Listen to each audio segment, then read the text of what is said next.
Noob School. All right, welcome back to Noob School. Today I've got a good friend and the first guest that's taller than me, Ray Essex. Welcome aboard. Back to back. What? We should have gone back to back. Maybe at the end we can go back to back, but I think you got me by an inch. Maybe. You're 6'8", right? Yeah. Okay. Well, Ray, I love to say Ray played basketball at Duke and worked at Apple, so need we go on? It's got to follow up on that. All right. So, yeah, Ray did those two things, but also a lot more, and lives here in Greenville. And currently, he's running a company called EXO, and previously worked for a company called Stark. And I think there's some kind of partnership there. But we want to hear, we'll start with EXO, Ray, and then we'll back up to the beginning on what's kind of we hear about what you're doing now. Okay. So tell us about EXO. What's going on with that? Yeah, EXO, we started a couple years ago. We formed it, birthed it out of Stark. Yeah. It's a similar market space in that we focused on sports and entertainment initially, but we have a expedited, accelerated checkout product using RFID technology. So essentially what we do is remove the need to barcode scan at checkout. So whether you're using cashiers or self-service checkout, you can just take the items that have been tagged with RFID, which is quite prevalent in retail. Yeah. You wouldn't realize it, but a lot of the items you buy today, whether it's at Target or Dick's Sporting Goods or Lululemon, have RFID tags on it already. You can read those passively without line of sight, and you can read them all in a fraction of a second. And so you can take items that you've collected in the store, come to our checkout solution, whether they're in a bag or loose. We like to put them in a bag before you get there. It accelerates things even more. You place it in the EXO station, which looks somewhat like a sink. We hit it with RF and interrogate all the items, and they pop up instantly on either a self-service checkout or to the cashier. And so you can take, half a minute or more out of the transaction. We just used it, they used it at the Masters at 2 of their stores. We're running at TD Garden, the home of the Celtics and Bruins, the New York Islanders, and the Miami Heat, as well as an NFL store in Las Vegas. And we're gearing up for, quite a bit of implementations this spring, summer for next season. And at the same time, trying to take the technology into general retail. We've all waited in line at a Kohl's or something like that.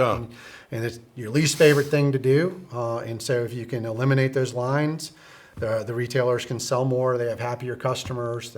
They're all looking at self-service solutions because staffing is so difficult. So that's the space we're going after. Yeah, interesting. So like at the Masters or at the Miami Heat, like the gift store or whatever, Team store, you put all your stuff into a plastic bag. And you drop it in the bucket or the sink. And I guess you scan your credit card? It's going to come up just like you had barcode scanned it. At that point, the checkout's the same. You're going to tap your credit card. You're going to confirm, tap, your phone, Apple Pay, whatever that, payment terminal is going to be just like what you're used to seeing in instead retail. of like tink, tank, tink, tank, all that stuff. Why uncollect and then recollect your items at checkout? You've collected them. Scan them. It can read a bag of 30 items in a fraction of a second. Great. You can put multiple bags in there. You keep processing it through. And how did it work at the test at the Masters this year? It worked great. They ran it in Berkman's Place, which is sort of their high-end hospitality area. They ran it in their member shop. People loved it. Staff loved it. The people using it on both ends. And they did a lot of business with it. And it helped them chew through everybody wants to get something at the Masters and they want to get a lot. And so eliminating the need to barcode scan saves everyone a lot of time. So people were amazed. That's great. They had a few beers, but they were still amazed. That's great. That's great. So I understand what EXO is, and you're kind of on the front end of this new way to check out faster. Let's back up and figure out what Stark was for the people watching. Tell us about Stark. Stark, this company's been around 20 years, founded by a good friend of mine, Lance Burnett, you know him, and they've used RFID technology in a number of industry segments over the years, consumer goods, industrial products. At one point, they started off tagging bricks. But around 2010, an opportunity came the way to put RFID tags on people, on visitors or patrons or attendees. And that's where the business pivoted to. And for the last decade plus, Stark has been helping sports events, iconic kind of events or venues, as well as attractions. Kennedy Space Center is one of our customers. Yeah. The U.S. Olympic Museum is one of our customers. That you wear an RFID credential, and that can control everything from getting in and out, where you get access to tailoring or personalizing experiences. Yeah. If you've been to the College Football Hall of Fame in Atlanta, that uses our technology where you pick your favorite team, you wear in a credential, and it tailors digital content to you throughout the experience, Right. Based on reading that RFID tag. Again, RFID tags can be read from 10 or 15 feet away, and you can trigger things based on that read. Yeah. Or you can just, more and more people are using it to collect data to understand how people are using the space. Okay. So we have a venue intelligence product at Stark, which gives you a view of your event or venue at any time and where people are, what they've done, how long they stay. Data that you can use either operationally right now to manage the experience, or if you're people like Augusta National, you pour through that data in preparation for the next tournament. Right. Interesting. So walk us through like a sales cycle, because you're a sales professional, obviously. A sales cycle for one of those events or one of those company customers you mentioned, the Hall of Fame or the Masters or whoever. Yeah. More and more, the beginning of the sales cycle is actually becoming a consulting agreement, which is, for a long time, we did a lot of work in the sales process from just, that discovery process would be quite long, and we'd be working with multiple partners. Right. There would be a design firm that was maybe responsible for some new venue experience. There would be other content or experience providers. And then we would be bringing in the RFID infrastructure that would kind of stitch a lot of it together. And you'd make several trips and put together pretty extensive proposals. And at some point we realized everyone else was getting paid for that process. And so they brought us into that. And so there a lot of times could be a paid consulting engagement to figure out what that looks like, but not always, and probably not the majority of the time. But it can be a pretty long sales cycle in that space as people are figuring out these complex experiences. We just did a Harry Potter experience that's moving around the U.S. It opened in Europe. It's now in Paris. It's just moved to New York in the U.S., and they're going to be putting one in Latin America and in Asia Pac. And so there's a lot of work on the front end, working with multiple constituencies. I mean, part of our job is just figuring out how to play well in the sandbox with other partners. It's never just us, or rarely just us. Yeah. We have to partner with other people, other providers to deliver the solution. But give me an example of that, because I mean, my understanding is like at the Masters that you would wear a special badge with an RFID tag on it that would let them know I was able to go in this place and not in this place, and all that kind of stuff. Well, I think let's just talk about the U.S. Olympic Museum. Who would the partners be? The partners would be a design firm, again, who the U.S. Olympic Committee would contract with to sort of figure out what's this museum going to be and what's that experience going to be, right? And then they would have several other technology providers. I mean, there's a company that would be responsible for all the AV and technology in there. There'd be another company that might be responsible for all the digital content that would be shown and utilized throughout the experience. Infrastructure providers like us with the RFID infrastructure. So it'd be people like that. Okay. But there'd be kind of one super contractor and a lot of subcontractors delivering on that experience. And so, again, this is a broader subject, but, particularly new salespeople, like you can remember when you were new and when I was new, man, we would chase everything. We would do whatever they wanted, fly to Cincinnati 14 times, whatever it needed. And then we finally understand the value of our work, and that a lot of what we do is helping them whether they buy something or not. And so one of the things I've seen a lot of success with in what I do, and also in companies I work with, is to have something we can sell them as like a starter. Like we'll come do a 2-day assessment. 100%. So something, and it also makes it much more likely that you've got a buyer if we always say, if you can get in the payable system, Right. you know, if you're in there as a line item, it's going to be easier for them to buy something. So in your case, do you call it something different? Like XO Consulting, and this is XO product. I mean, you Well, with separate it? XO, we do a number of pilots. Okay. You know, proof of concepts. So, you know, they want to come in and run the solution, you know, for 30 to 60 days. Mm-hmm. And so we try to make that something that they can easily get approved from a cost perspective, Yeah. but you don't want to do it for free. To Right. your point, Yeah. you want to become a partner. Yeah. You want to get in their systems. And I found long ago, back in my IBM days, when you give things away for free, the customer doesn't take them as seriously. Right. You know, you can end up on the end of a never-ending pilot when they're not paying for it because you Right. don't get their attention. Yeah. You know, if they're paying for it, they're going to assign someone to it. Someone has accountability on their side. Yeah. Even just the smallest amount of money Right. turns the tables on that. Otherwise, it's an extended sales process. Right, I agree, and I agree about the money part too. It's not the amount of money. It's that it's some money. Some money, and there's clear-cut, measurable objectives associated with Yeah. it. Everybody agrees to ahead of Yeah. time. Like, if we do this, then you're going to buy, Right. right? Like, what are those things, Right. you know? And if they're not achievable, then don't do it, Right. right? But generally, they're very achievable, Right. Because you shape them. Right. You know, kind of just thinking about what you're saying and, you know, putting yourself in the customer's mindset. One of the, you know, kind of thought transitions I had, you know, as I went into being more of a sales manager than an individual contributor, was that you know, you're trained so much around the sales process, but what often gets overlooked is the buyer has a process. And what is that buying process? And you know, your sales process should be kind of your science, and you know, it's like shooting or your golf swing. You shouldn't have to think about it. Yeah. What you need to think about in the art is understanding their buying process. Yeah. And so early on, finding out like, what is that process? Right. How is a decision made? Yeah.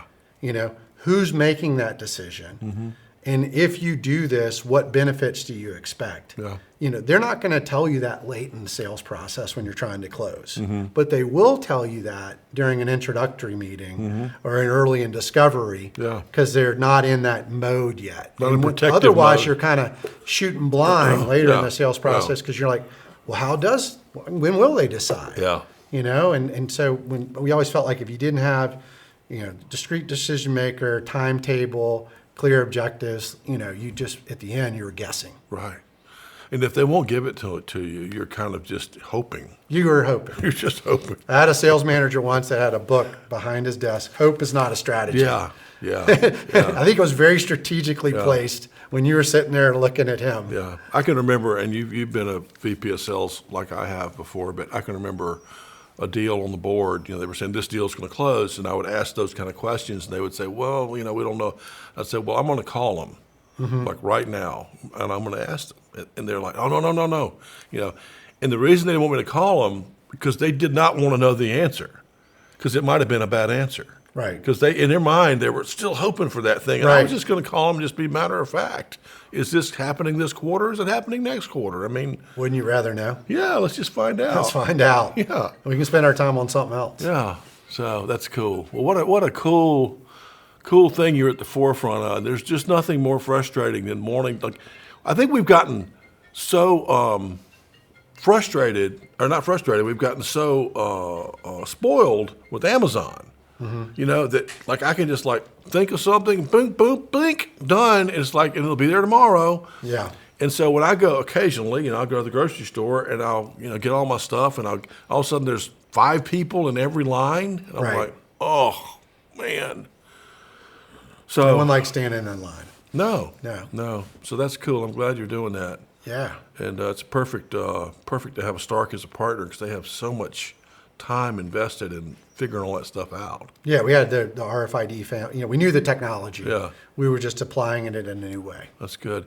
Now, are you selling that direct through XO, or are you selling it through partners, or how are you doing it? A little bit of both. We're selling it direct through XO, but in the space we're in, there's a lot of aggregation points. Okay. So, you know, some teams or events do their own retail, but a lot of them outsource that. Okay. And so, we've all used like Delaware North in an airport or other venue. Like there's companies like that that will run those operations. And so we spend a lot of time with those aggregators, building those relationships, because then they'll bring us in to their customers. Okay. At the same time, we go directly to the customers to create pull with those aggregators. Okay. Right? If you're trying to get to a Fanatics or someone like that, it really helps if their customers are asking them for the technology.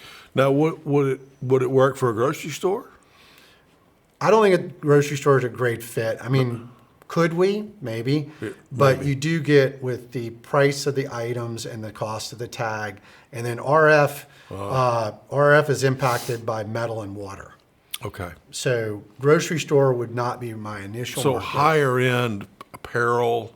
General merchandise, retail, things like that, Okay. great. You can use it in concessions, in packaged items. Yeah. We've done some of that. Okay. But a grocery store, there's a lot of challenges there. We may get there. I can't believe, this is a segue a little bit, but I rarely use those self-checkout things at the grocery store. But when I do, it's just amazing. I just can't believe that the grocery store allows it, because it seems like there's a lot of stuff just flowing through there without getting scanned. Right. So why do they do it? Well, I mean, there's most of I think when retailers look at theft, they're worried more about systemic theft. Yeah. The onesie twosies, most customers are trying to do the right thing, Yeah. and they have people there engaging you, Yeah. which really works to keep people in line. Yeah, that's good. But one of the reasons they do it is because the staffing right now. Right. Everybody has a hard time Right. hiring enough people. Right. And so if you can deploy people in revenue generating or customer experience, having someone tied up behind a cash register is not a great use of your money as a retailer. Yeah, good point. Yep.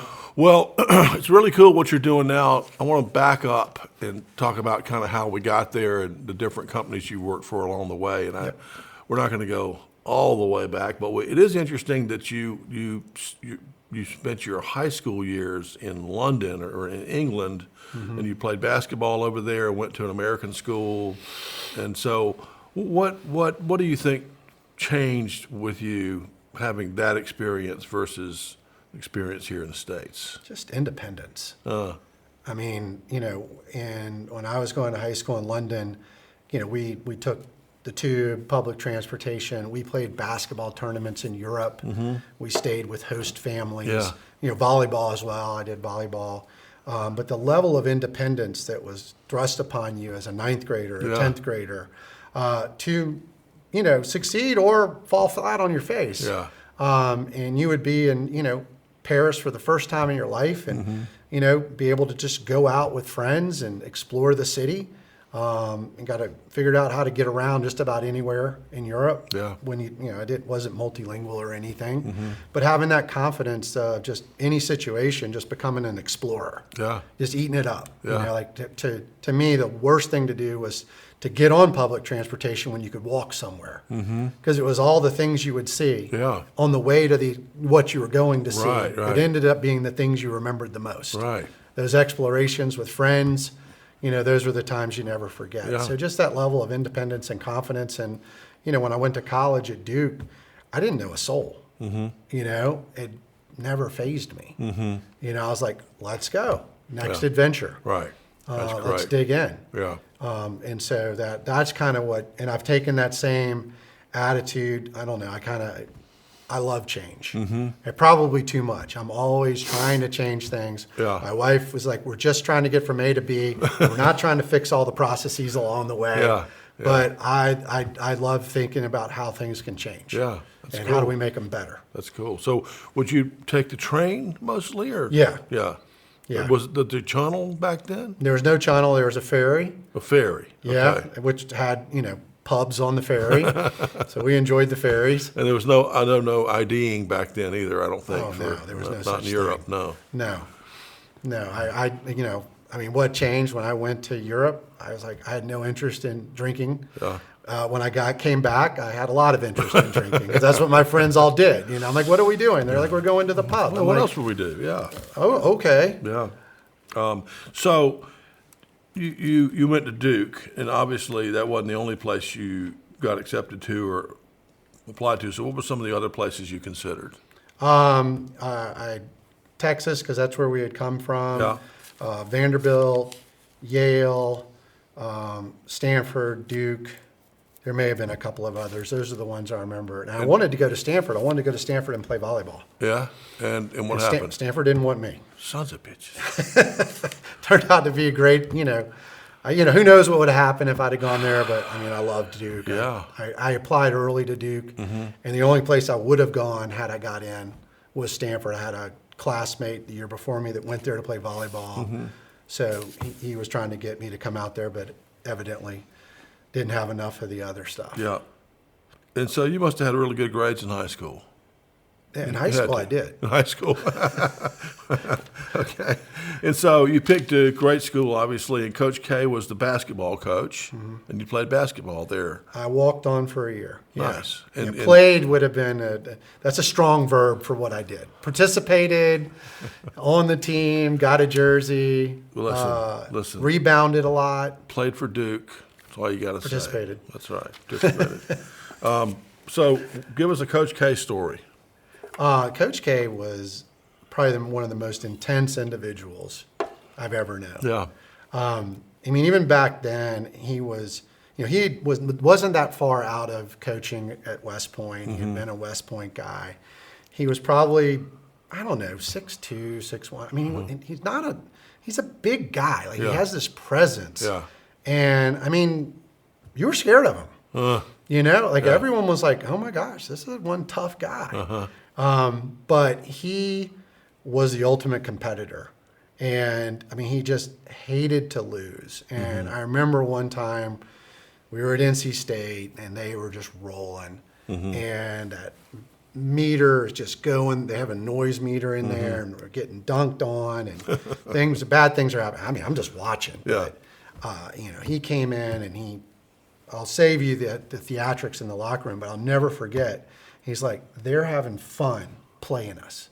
No one has fun playing us. We may not win.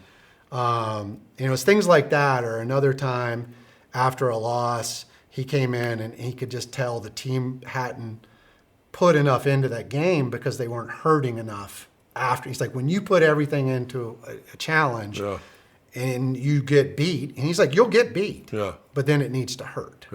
Things like that. He is interesting. His persona mellowed a lot in recent, in the next couple of decades and stuff. But I think he was still the same intense guy, now that he's retired and guys like Jason Tatum and stuff like that start talking. I'm like, oh, he's the same guy.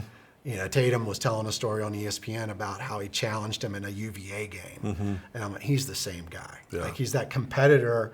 And he's a psychologist. Yeah. He was much more concerned about what you were thinking than what the next play was. Yeah. He was always trying to just get people to he felt like coaching was about getting someone to do something they didn't think they were capable of doing. Yeah. Not telling them what to, how do I inspire you to go make decisions and make winning plays? Kind of stuff. That's the stuff I picked up on. Interesting. Yeah. Well, particularly, as a VP of sales, you can always jump in there and call the prospect, but a coach can't go play. No.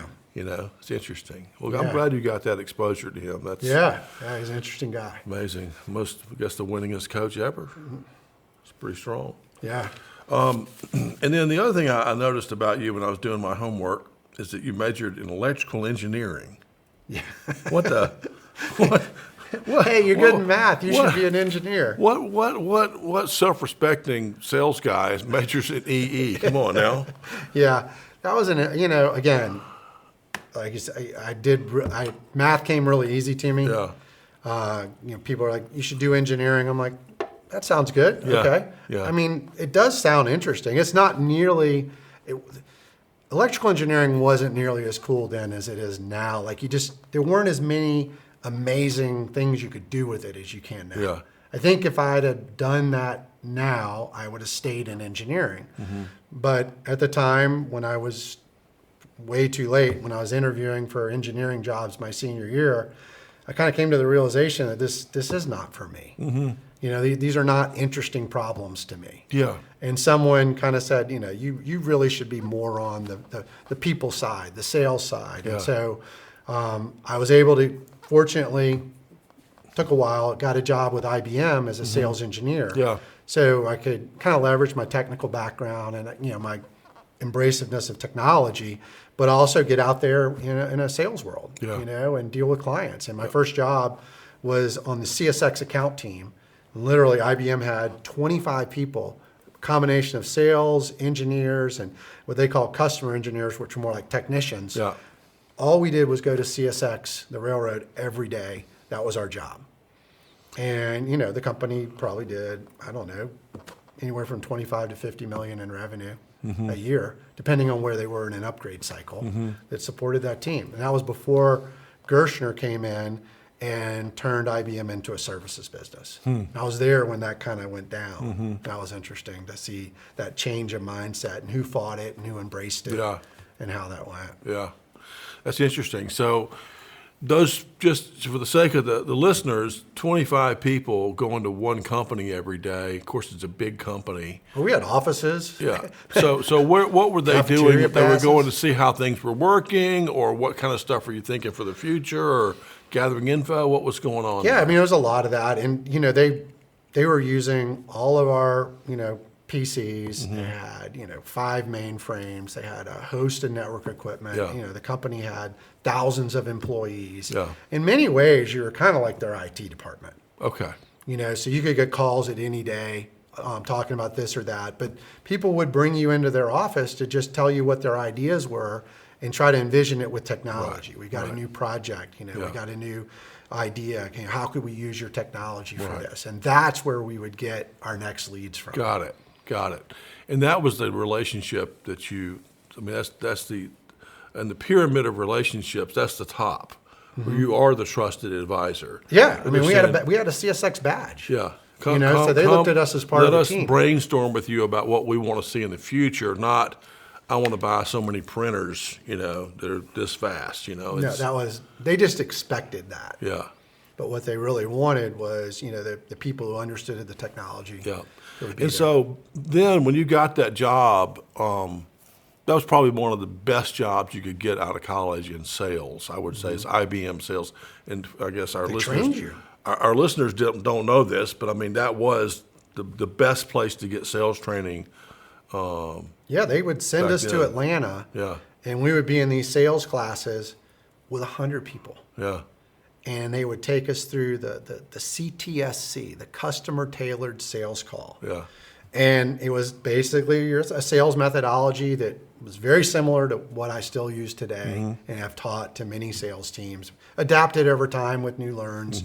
But I remember one of the things they taught us was how to write and draw upside down. Because at the time you'd be in a sales call Yeah. and you'd take a pad of paper and you might have to diagram a solution. Yeah. And so you literally practice drawing and writing that picture Yeah. for the client upside down. Like it was that level of detail. Yeah. And you did mock sales calls and they would bring, you know, current salespeople from the Atlanta area in and conduct these mock sales calls, and you'd get a grade and you would go back to your manager how you did and Yeah. all that kind of stuff. And you would be there for, I think the longest I was ever there was 3 weeks. Yeah. And there were several stages, and my overall training lasted 9 months. Yeah. And it wasn't until after 9 months that they assigned me to the account team.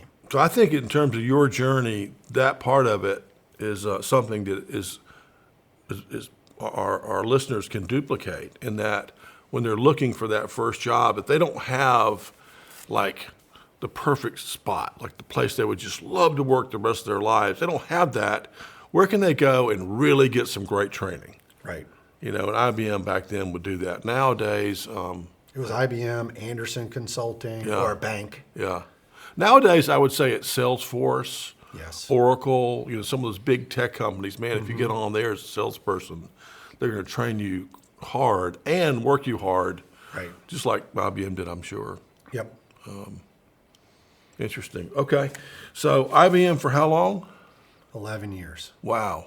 And I was still the new guy. You were still the new I was still in a room. Rookie. We had lots of meetings, and in a room, in a meeting of a sales team, I guarantee you I was still in the, bottom 5% of tenure. Right. And that's when I said, I could be here for life, which isn't I know plenty of friends who were there their whole career, did very well, had a great career, saw the world. I just knew that wasn't for me. Yeah. And so I started kind of sniffing around. Yeah. And then I found Hot, which was a 80 to 100 person software company in Raleigh. I was in Raleigh at the time. And they had a job doing alliances. And I started with technology alliances and actually spun away from the customer for a bit and helped them onboard technology that they would OEM or otherwise use or even acquire into their solution. And sort of that was an interesting job because I had to put in place, processes, and kind of take something that was very disjointed and just opportunistic and kind of put a structure to it, from contracts to how we do business, how we onboard, how we work together. And then I took that and helped them build their channels. So there were systems integrators and other reseller type partners. And again, it was more about putting like structure in place and then hiring some people to then go and deliver within that structure on the channel side, and ultimately became head of the sales team there. Right. Kind of back to where I was. Yeah. But it was a different entree. Yeah. It was a new challenge, and kind of worked out great. Yeah. Well, yeah. Again, this is a good lesson for the listeners. But you paid your dues and you learned how to sell. You learned how to manage the sales team at a company that was teaching you how to do that. Yep. Then levered that into becoming a VP of sales at a smaller company that you had more success, and that eventually got sold to another company, right? Yeah, to a GXS, which was a GE spinoff, in the EDI space. And you stayed there for a while and only left because you had this Apple opportunity pop up. Well, right? I went to SAS. Oh, SAS for a couple of years. That. Okay. Yep. GSX was headquartered in Maryland. I was making all these trips up there. I had young kids. And so a friend of mine was at SAS with a small division of SAS called Dataflux. And I went over there and ran Dataflux's channels. Okay. Kind of, again, building up an SI and reseller type network. Yeah. And I was doing that for a couple of years. And it was fun. It wasn't the most challenging job. SAS is a really big company, interesting company. Kind of was a cool experience overall. But a good friend from one of my initial sales jobs at IBM had gone to Apple on a secret project. And all I knew is he was there on a secret project. Yeah. And a couple years before that, he said, this secret project is the Apple retail stores. Yeah. And so he was essentially the VP of operations for the retail stores. And they were looking to add a B2B element to what they were doing in retail, because people would come into the stores and say, well, I have a school, I have a small business, I have a law firm, we want to buy Apple products. Yeah. And, will you take a PO? And they're like, well, what's a PO? Yeah. The folks in the store, the store manager. And so what we ended up, they brought me over to do that after much of figuring to kind of work out the opportunity, which is its own story. We built a B2B sales organization that worked and operated within the retail structure of Apple. Okay. And when I got there, we kind of hired our first couple hundred people. Yeah. We had about 125 stores at that point. Yeah. And when I left 6 years later, we had a few thousand people just doing B2B. Wow. In 13 countries. And we did several $1 billion in revenue, B2B through the stores. And then how would the store alert your group that somebody was interested? Yeah, that was it. It was like you didn't have to do lead gen. Right. Because you had this incredible traffic in the store. You'd have 20, 30, 50,000 people a year coming through your store. Yeah. And guess what? They all had jobs. Yeah. And so really, literally what we did early on was train the associates to, in their normal process, just to ask them, what do you do? Do you use Apple technology at work? Would you like to use Apple technology at work? Did you know we could help you with that? No, I didn't know that. We've got a business manager. Would you like to meet her? You know, and things like that. So you try to have like one person there each store? Yeah, well, it started off with one person, but depending on the store, like the San Francisco the Union Square store had 20 plus people. Wow. And their clients were these really cool startups called Twitter, you know, things like that, right? Uber. They had the San Francisco store had the coolest clients. So they're all names you know now that literally bought their first Macs. So I was just thinking that somebody would mention they had a business interest, but you're saying the associates some would walk in, but they would just say, "Hey, what do you do?" Right. It's just such a soft, easy question. Right. And they would answer it and say, "Oh, really? Did you, you know, oh, that's so beautiful, man." Right. It was very non-threatening. Yeah, and who can say no to people in the store wanted to tell you everything because they're in a great mood. I mean, and they want. I mean, the more they can talk to these Apple people, the better. They're just so exciting. Exactly. People, and we even kind of wrestled with, are we going to have to go to them? And so many of the customers are like, no, I love coming to the store. It gives me an excuse to come to the store. Now, we would support them over the phone. And we'd take POs, we could offer financing, we could direct ship to them. You know, all of those things they would expect. But if they wanted to come to the store to talk about what they were doing or to get trained or for support, they could do that. So when you took that job with Apple, did you move out there? Mm-hmm. Well, the headquarters is Cupertino, right? Yep. So where did you live? San Jose. San Jose, okay. Mm-hmm. Just south of. Yeah, that's not too far. That was great. The 101, right? Mm-hmm. Yeah. So how long were you with them? 6 years. 6 years, and you rolled that business retail, business retail. It's called Apple Retail Business. And then. And still cooking. Yeah, absolutely. Did you go to the main headquarters every day? I mean, was that part of your job? Yeah, we did. But the Apple Retail was just. I mean, there's so many Apple buildings. 50 plus, and our retail buildings were on Bub Road, which was just down Stevens Creek from the main, back the old campus before they had the spaceship. And we kind of figured that it was retail. They didn't want us too close to the, you know, we were the odd ducks. We were the different ones. And then they ended up moving more people over there. The iTunes group ended up over there and all of that. It was just, there was so many different buildings. Yeah. So, okay. So there wasn't one headquarters really. I mean, there was Infinite Loop was the famous headquarters with, you know, the buildings and all there, but we weren't in there. Okay. Yeah. Now, and wasn't the whole retail thing another Jobs innovation? Was that him? Yeah, everyone told them that it wouldn't work. Yeah.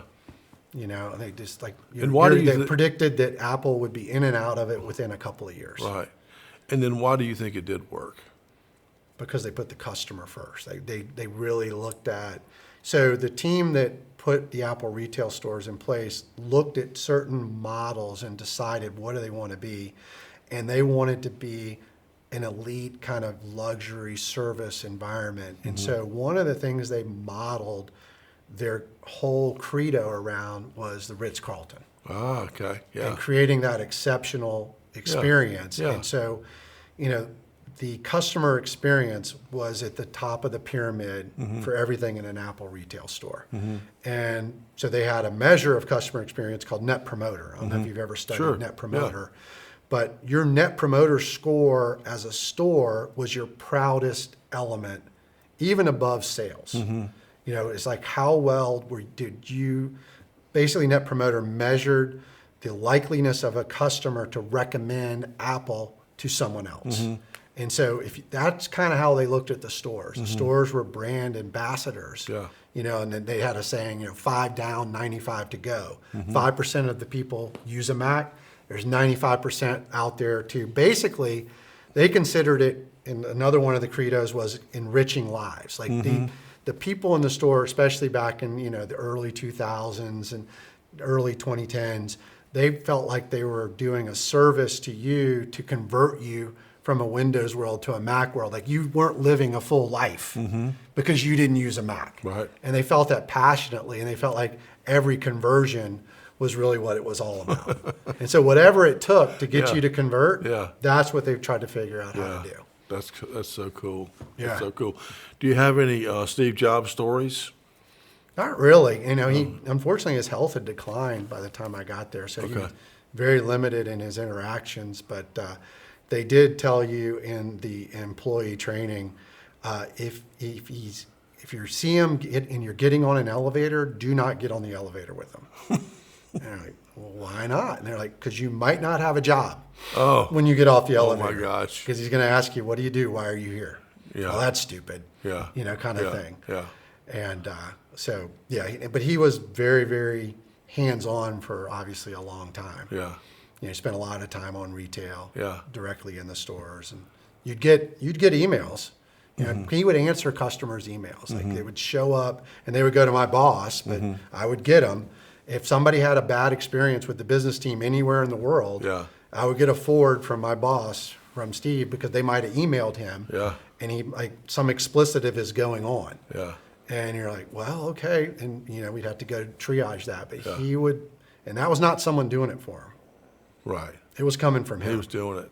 Yeah. So you've been out for a little while, but I'm sure you still follow the company closely. How do you think they're going to handle the artificial intelligence transition? What do you think they're going to offer? Generally, I don't know what they're going to offer. I mean, you do see it in the products. You know, you're starting to get all these suggestions around your calendar Yeah. and, you know, follow-ups and things like that Yeah. are popping up. But, you know, Apple has always been rarely the first Yeah. to integrate the technology, Yeah. but they try to be the smartest Yeah.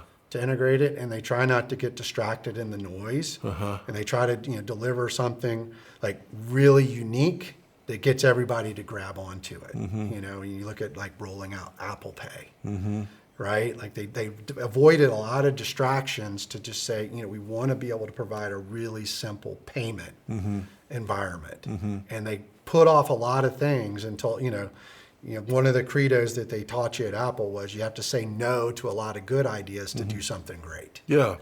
You know, and so they try to zero in on that one thing they can do great. Right. At least that was the culture. Is it? You know, I mean, obviously a lot has changed in that company over the last decade. Yeah. But it was like, let's do something great Yeah. and say no to a lot of other things. Yeah. You know, Jobs' whole goal at one point was to get all the products they sell on one table. He's like, everything we sell, you Yeah. can fit on this table. Yeah.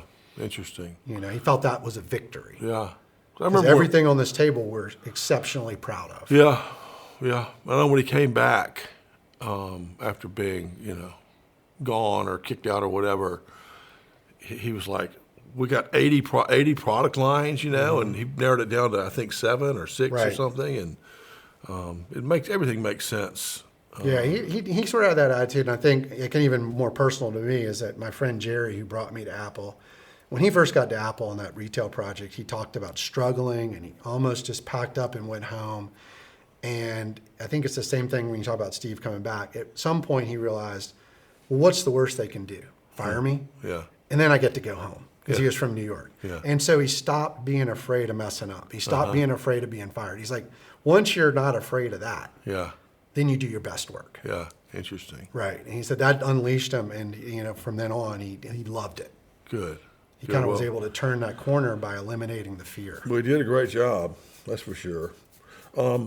Couple more questions, Roman. Do you have a biggest sale you could walk us through? Like a big sale you were involved in or made? A couple of examples. One funny one early on was a sale that didn't happen. And we were working on a deal. Our business team in Las Vegas on Caesars wanted to buy, I don't know, $20 million worth of iPads to give to their top customers, Ah, okay. kind of as incentive. Yeah.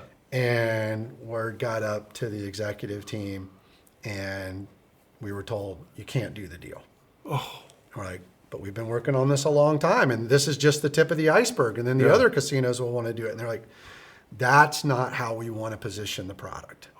As a reward for people gambling. Like this was Apple had some very strict, what they considered, where they wanted the brand to be and where they didn't want to be the brand to be. Yeah. And they didn't care how big the deal was or that it could be $100 million deal. Yeah. It was not in line with what they wanted to do as a brand, and the deal was done. Wow. Yeah, so that was a hard lesson. Ouch. But you're like, man, you talk about principles. Yeah. That's putting your money where your mouth is. Yeah. Right? And there was nothing more important to them at the time or since than the brand. Like this was a time when you couldn't even put the Apple logo in a commercial with another logo. They've since allowed that, like AT&T, but at the time, they would not allow that at all. They wanted it to stand singular. Yeah. It's that same kind of thinking.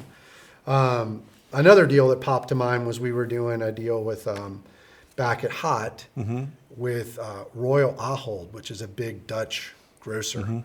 And so it kind of came down to a proof of concept, week long, and they gave us and some other folks like IBM the same opportunity. And you came in and they had a week-long set of things that they wanted you to prove out with your software. And so I brought 2 systems engineers up there, and we spent the week there going through this proof of concept, long days, 12, 14 hours. And I quickly realized that my job was to keep the 2 SEs functioning. Because they were the ones doing the work. And while I could help a little bit with what they were doing, what I could really do was keep them at their best. And so, it sort of became like, all right, we're going to rotate schedules. You're not both going to be here for 14 hours. This is when you're going to sleep. This is when you're going to get some rest. And when you're thinking about things like, what are we going to do for dinner? And then just getting ahead of the questions, talking to the team about what's tomorrow going to be about while they're working on today. And then thinking of things that could help them make tomorrow easier. Right. And just surviving that week. And we won the deal. And I'll never forget, we were doing a big demo at the end of the week and showing a lot of what had been done. And John, our software was melting down in front of our eyes. Like things just had been working all week, were not working. And our SE, who was pretty tired, but not tired enough to dance. I knew it was happening. He knew it was happening. The people in the room did not know it was happening. And so he was able to kind of walk through what was happening. Because, it's like when you do public speaking. You get really caught up in saying what you want to say until you realize that the people out there don't know what you're about to say. Right. So only you know if you mess up. Right. Same thing with that. Only we knew that the software we weren't able to show some things that we wanted to show. Yeah. But we got out of there, and I think if the demo had lasted an hour more, I'm not sure if anything would have worked. Yeah. But we survived, and we got the deal, and I really think we got the deal because of those 2 people. Right. Because of their willingness to just sort of take on the problems that they were throwing at them, and also the willingness to say, we don't do that. Yeah. This is what we do. And I remember the director on their side saying, the we don't do honesty, that helps me budget for those things. Because no one does everything. We know coming in. Yeah. If anybody checked 100% of this stuff, our meter would go up and say they're not being honest. Right. Like IBM wanted to say they do everything. Yeah. With you guys, I know I got to find an answer for these things, and it's going to cost me money. Yeah. Right? Yeah. But I also know the things you told me you can do and showed me you can do, I can count on you to do that. Yeah. And that's kind of why we got the deal. Yeah. Well, I would position your role there in terms of winning a big deal if you're the quarterback. Yeah. Is just to figure out how we're going to win the deal. If I got to go pick up dinner, I'll do it. Right. Whatever it takes, we're going to win this deal, and it doesn't have to be by the book or normal or whatever. Just what are the ingredients we need to provide to make this thing happen? That's right. And it's different every time Totally. for the leader. Well, that's good. Okay.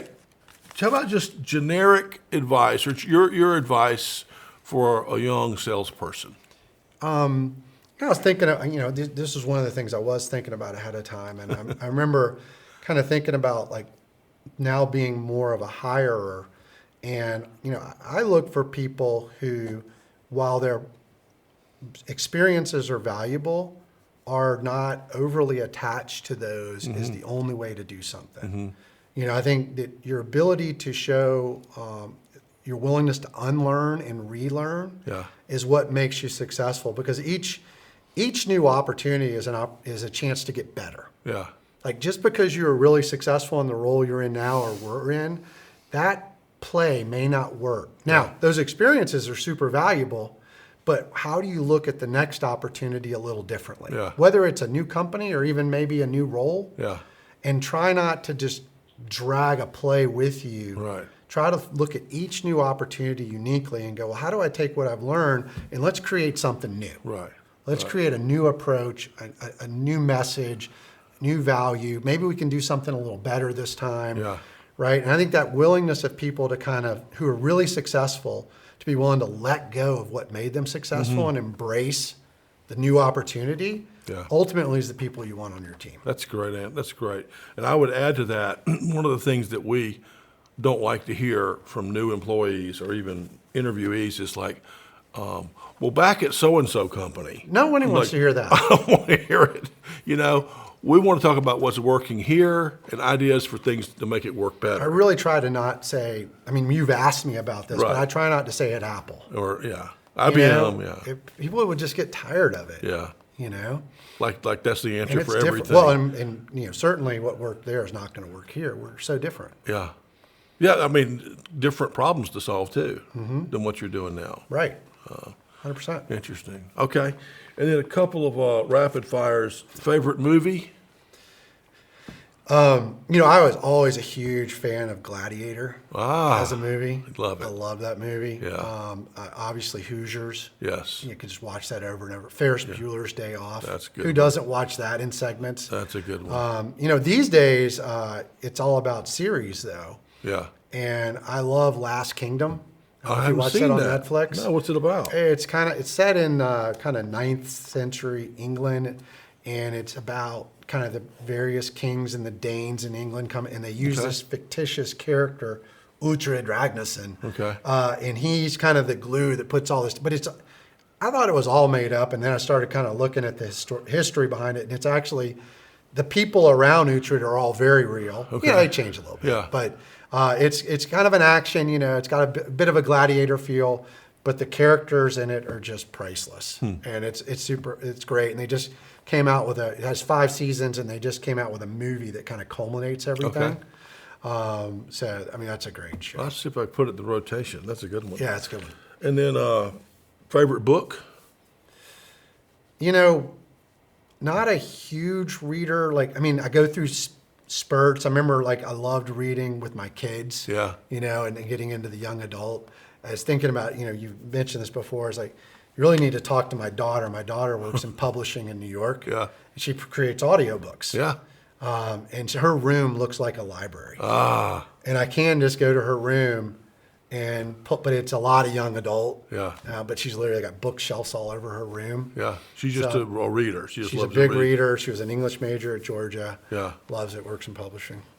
So she produces audiobooks for people? She does. Interesting. She's in production. Very good. Very Yeah, good. I don't know if you ever, I was thinking though, like, did you ever read like the Shara books, like Rise to Rebellion, No. Glorious Cause? No. He did some Civil War stuff and some American Revolution stuff. And it was really interesting because he takes kind of a first person point of view to tell the historical fiction. Okay. I've always liked the historical fiction. Yeah. You know, it kind of gives you a way to connect with, and I guess maybe Last Kingdom is kind of that same Yeah, thing, right? yeah. It's based in history, so you learn a lot. Yeah. At the same time, it's written like fiction or portrayed like fiction, so that you get that entertainment Yeah. that keeps you from, you know, falling asleep when you're reading it at Yeah. night, kind of thing. Yeah. Okay. And then favorite word? I don't know. I say things like amazing and excellent a lot. Uh-huh. I tend to just, you know, be really impressed with things people do. So I think a lot of my favorite words are ones that are just encouraging Yeah. and excited about what I see other folks doing. Yeah. Try to be that positive affirmation. Yeah. So things like that. Yeah. Well, I think, you know, one lesson learned from your career thus far is that people who do excellent things typically keep doing excellent things. And, you know, I can't tell everyone just, hey, go to Duke, you know, to start things. That's not an easy thing to do. But, you know, as you have success at IBM and at Duke and at Apple and the other places you've been, I think you expect, and the people that you know, like the person who brought you into Apple, they expect great things from you. So I just think I'm not trying to build you up too much, but just as an example, the more people accomplish, kind of the easier it is to some degree to accomplish that next thing. Right. You feel more confident. You're willing to take chances. Yeah, and you're willing to take chances because you think you can do it, and the people that you know feel the same way about you. Right. Well, we would talk a lot about willing things to success. Yeah. There's great ideas, but a good plan executed and having everybody willing it to success. Yeah. You're going to figure it out. Love it. Well, thanks for being on the Noobcast today. Appreciate you inviting me. I appreciate it so much. And, I know it's just a tall thing. It's a tall guy thing. That's right. But we'll have you back in 6 months or so and hear how your new venture's going. That'd be great. But we really appreciate it. Thank you. Thank you, Ray. Okay. Thank you.